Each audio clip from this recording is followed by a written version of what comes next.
les acides nucléiques sont constitués de nucléotides. Donc, c'est les macromolécules qui sont constituées de nucléotides. Les nucléotides sont faits à base de ce qu'on appelle des bases azotées hétérocycliques.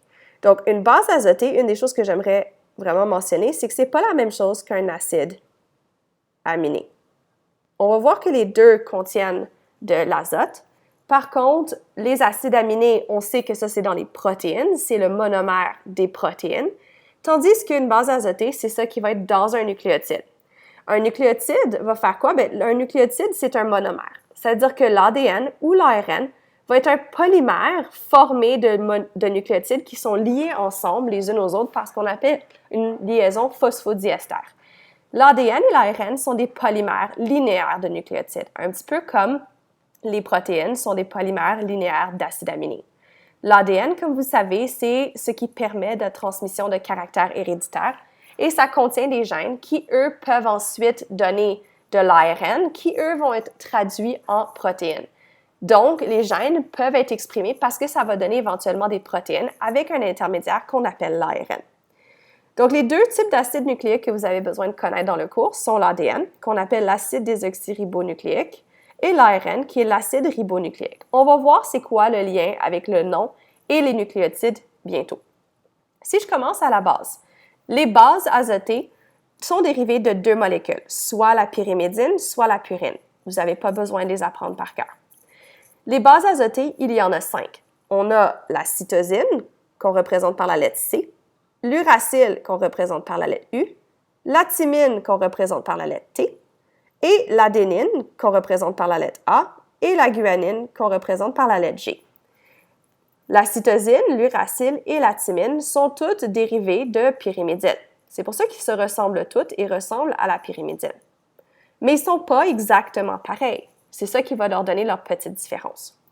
L'adénine et la guanine sont dérivées de purine.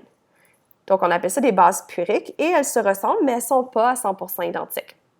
Ces bases azotées ne sont pas les nucléotides. Par contre, c'est ça qui va donner l'identité à un nucléotide particulier.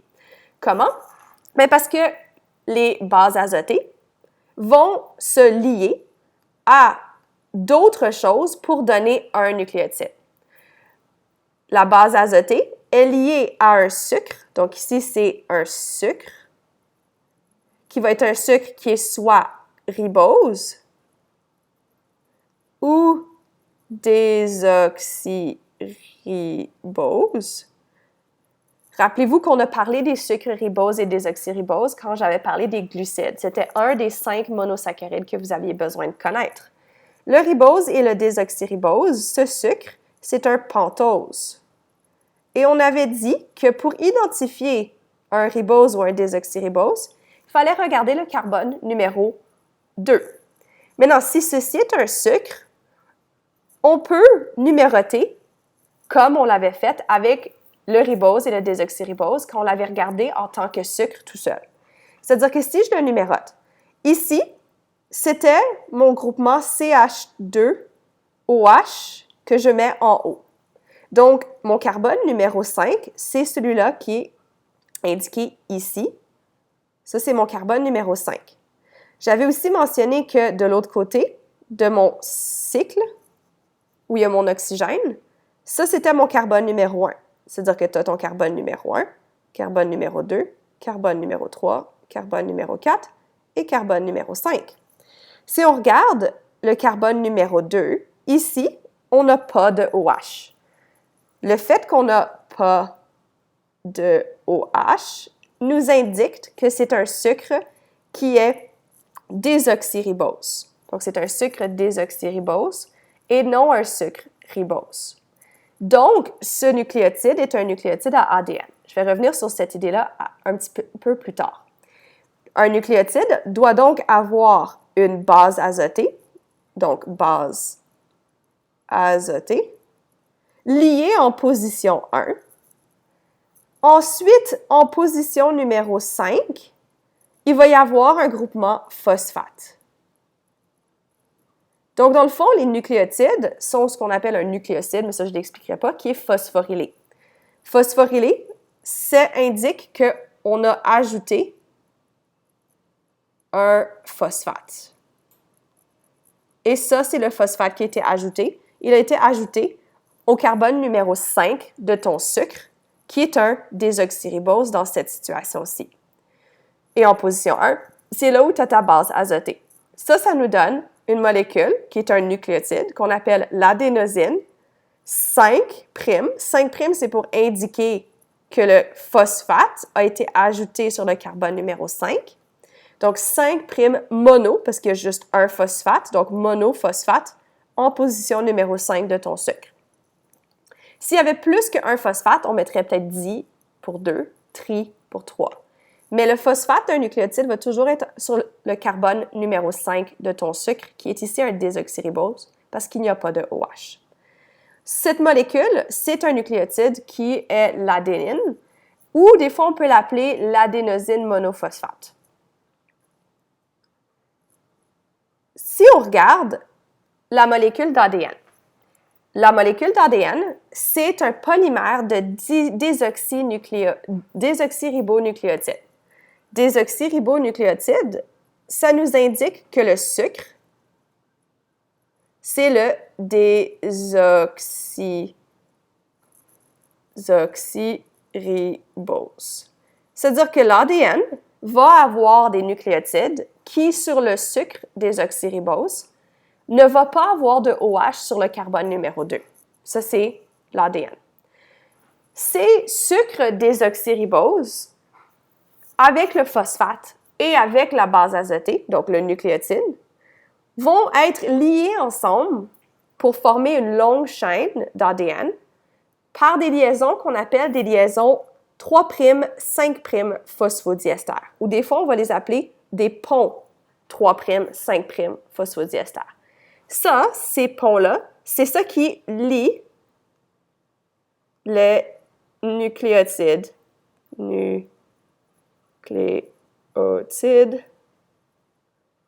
ensemble. Ce sont des liaisons covalentes. Okay? Ce n'est pas des liaisons intermoléculaires, c'est des liaisons intramoléculaires pour former une chaîne d'ADN. L'ADN va contenir des millions d'unités de nucléotides ou des millions de nucléotides. Par contre, vous avez toutes vu que l'ADN forme une hélice, donc il doit y avoir 2 brins d'ADN pour former ta double hélice de l'ADN. Les 2 brins d'ADN ne sont pas identiques. Ils sont complémentaires. Donc, les brins sont antiparallèles, mais ici, et complémentaires. Maintenant, qu'est-ce que je veux dire par ça? Je veux dire que 2 nucléotides qui vont se faire face sur 2 chaînes ne vont pas être le même nucléotide. C'est-à-dire que si sur une chaîne, il y a une adénine, l'autre côté, juste en face de lui, ce ne sera pas une adénine. Parce qu'il doit former des liaisons hydrogènes avec cet autre nucléotide pour joindre les 2 brins d'ADN pour former notre hélice. Et ces liaisons hydrogènes peuvent seulement se faire entre l'adénine et la thymine, ou la guanine et la cytosine. Donc, d'un côté, sur un brin d'ADN, tu vas avoir de l'adénine. De l'autre côté, en face de lui, il va y avoir une thymine. Donc, ils sont complémentaires et ils vont se lier ensemble par des liaisons hydrogènes qui sont des forces intermoléculaires. On dit que c'est des liaisons hydrogènes intercaténaires. Inter veut dire entre et caténaire veut dire brin. C'est-à-dire que c'est des liaisons hydrogènes entre les 2 brins. On dit aussi que les 2 brins sont antiparallèles. Ça veut dire qu'ils ne vont pas dans la même direction. Ils vont dans des directions qui sont opposées. C'est dur d'écrire avec son doigt. Des directions opposées. Maintenant, je vais vous montrer une molécule d'ADN, puis je vais vous réexpliquer ça. Donc, si on regarde cette molécule d'ADN, on a fait un zoom-in sur seulement 4 nucléotides. Nucléotide numéro 1, nucléotide numéro 2, 3 et 4. Je reconnais le nucléotide parce que tu as une base azotée, ton sucre désoxyribose parce qu'il n'y a pas de OH en position 2, et ton groupement phosphate attaché au carbone numéro 5 de ton sucre. Même chose ici, base azotée, pas de OH en position 2, donc c'est un désoxyribose, un phosphate au carbone numéro 5. Même chose ici, base azotée, sucre et ainsi de suite. Donc ça, c'est tes nucléotides. Ici, tu as une première chaîne d'ADN. Ça, c'est ton autre chaîne d'ADN. Les deux chaînes sont liées ensemble par tes liaisons hydrogènes entre tes deux chaînes, donc intercaténaires. Ça, c'est tes liaisons hydrogènes. Les liaisons hydrogènes vont se former entre les nucléotides qui sont complémentaires, parce qu'ils vont avoir les bons groupements fonctionnels aux bons endroits pour former tes liaisons hydrogènes. Donc ici, tu as une liaison hydrogène possible entre l'adénine et la thymine, et ici aussi, et entre la guanine et la cytosine de façon très spécifique. L'adénine ne va pas pouvoir former des liaisons hydrogènes avec la cytosine parce que remarquez que l'adénine ici a un H qui a une charge partielle positive, qui normalement avec la thymine c'est lié avec un oxygène avec une charge partielle négative par une liaison hydrogène. Mais si tu mettais la cytosine ici, ça serait hydrogène avec hydrogène, ça ne pourrait pas s'attirer mutuellement parce qu'il n'y a pas de force qui relie deux hydrogènes avec des charges positives l'une vers l'autre. Donc, c'est ça qui empêche l'appariement de l'adénine avec la cytosine. Même chose pour la thymine et la guanine. L'oxygène avec une charge partielle négative ne pourrait pas se lier avec cet oxygène avec une charge partielle négative. Et donc, ça empêche ces deux-là de se combiner ensemble et d'être complémentaires l'un à l'autre entre les deux chaînes. Si on regarde une seule chaîne d'ADN ici, la chaîne d'ADN a une certaine direction, parce que si tu regardes, tes sucres sont tous orientés avec l'oxygène dans le cycle vers le haut, et les phosphates sont tous orientés aussi vers le haut. Par contre, si tu regardes de l'autre côté, tu peux voir que les sucres sont orientés dans la direction opposée, avec l'oxygène dans le cycle vers le bas. Donc, les deux sont dans des directions opposées. C'est ça que ça veut dire antiparallèles. Ils ne sont pas parallèles. S'ils étaient parallèles, ces sucres-là seraient orientés vers le haut. Mais ça ne fonctionnerait pas parce qu'ils ne pourraient pas former des liaisons hydrogènes. La molécule serait avec des acides aminés où les bases azotées vont être ici plutôt que là. Donc, ils sont antiparallèles. Et on peut donner une direction à chaque brin d'ADN. Comment est-ce qu'on donne la direction? On base la direction basée sur la position des groupements fonctionnels et autour du sucre principal. Mais avant de commencer, j'aimerais juste parler de la liaison phosphodiester. Ici, c'est ça ta liaison phosphodiester. Liaison phosphodiester. La liaison phosphodiester, c'est la liaison covalente entre deux nucléotides adjacents sur la même chaîne. Donc ici, tu as une liaison phosphodiester. L'autre côté, c'est aussi une liaison phosphodiester. Tous les nucléotides d'une chaîne d'ADN sont liés ensemble par cette liaison phosphodiester qui est une liaison covalente. À ne pas confondre avec la liaison hydrogène qui est une force intermoléculaire et non une liaison covalente entre les deux chaînes d'ADN. Maintenant, on appelle cette liaison phosphodiester aussi un pont 3'5' phosphodiester. Pourquoi? Si on compte et on numérote les carbones du sucre, ça c'est ton carbone 1, 2, puis quand on parle des carbones sur l'ADN, on dit prime. 1', 2', 3', 4', 5'. Même chose ici, 1', 2', 3', 4', 5'. On remarque que c'est la liaison entre un phosphate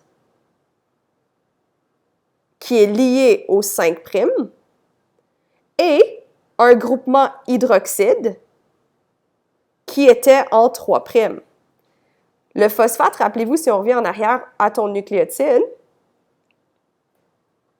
oups, j'ai été un petit peu trop loin. Si je reviens à mon nucléotide a un phosphate en 5' et un OH en 3'. C'est-à-dire que c'est le phosphate en 5' de ce nucléotide qui s'est lié au OH en 3' de ce nucléotide pour former la liaison 3'5' phosphodiester. Le fait de numéroter les sucres permet aussi d'indiquer l'orientation. Si on regarde ici, Le 5' est orienté vers le haut et le 3' vers le bas. 5' vers le haut, 3' vers le bas. Donc, on peut dire que ce brin-là va être dans la direction 5', 3'. Donc, c'est 5' vers 3'. Tandis que l'autre est à l'envers, parce qu'ils sont antiparallèles.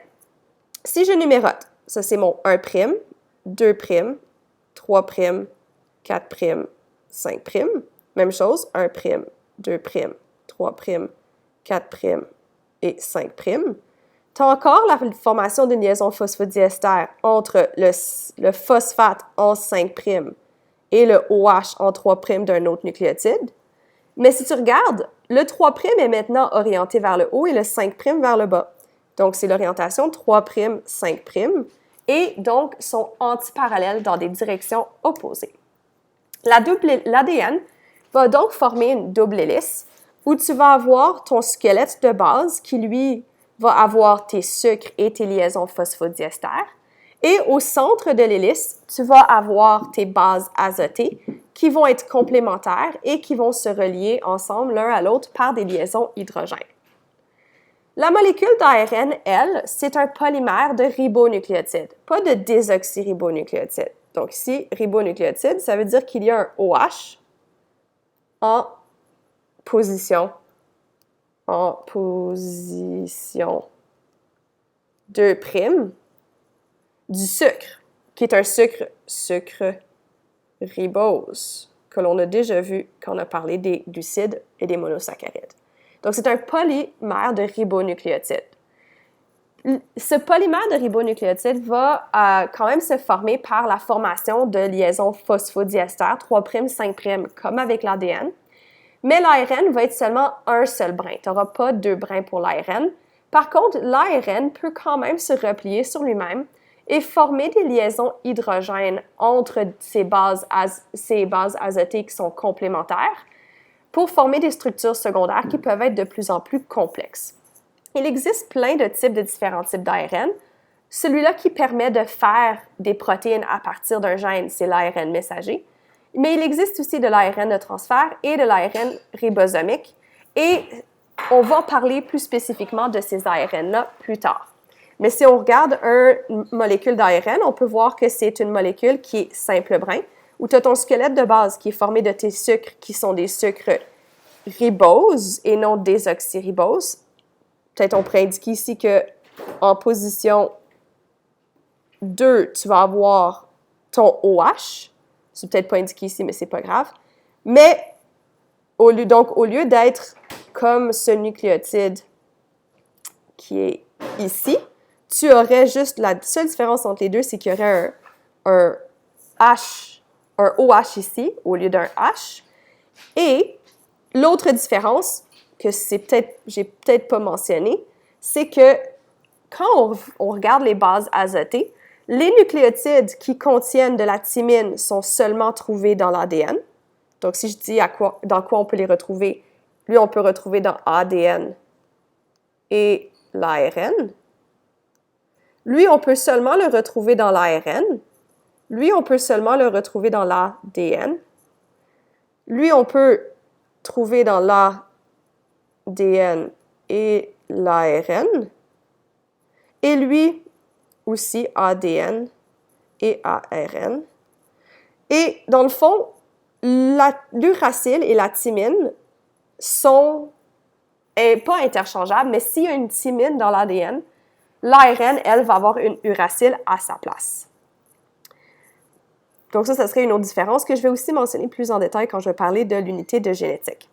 Mais comme j'ai dit, l'ARN, même si c'est simple brin, ça peut quand même se replier sur soi-même pour former des liaisons hydrogènes entre ces nucléotides complémentaires de la même chaîne pour former des structures complexes, comme par exemple l'ARN de transfert et l'ARN ribosomique qu'on va mentionner un petit peu plus tard dans l'unité 4.